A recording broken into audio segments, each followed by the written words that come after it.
rasa balik. Macam mana nak buat kalau suami tergilakan isteri orang sampai dah tak nampak isteri sendiri? Masya Allah. Itulah dunia kan. Dunia kerana ad-dunya sijnul mu'min.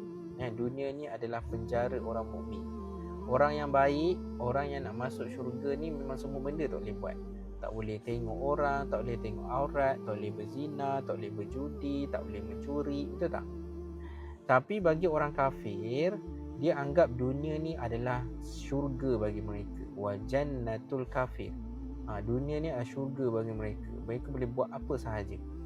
Sebab tu saya pernah, Allahumma salli ala sayyidina Muhammad, saya pernah jumpa seorang lelaki Islam Melayu terakhir. Dia boleh cakap, tuan, kubur saya lah, saya nak jawab. Kan? Kubur bini saya, dia jawab sendiri.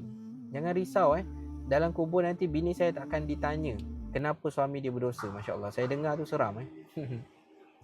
Saya dengar tu seram. Sebab dia macam mempersendakan Allah Subhanahu Wa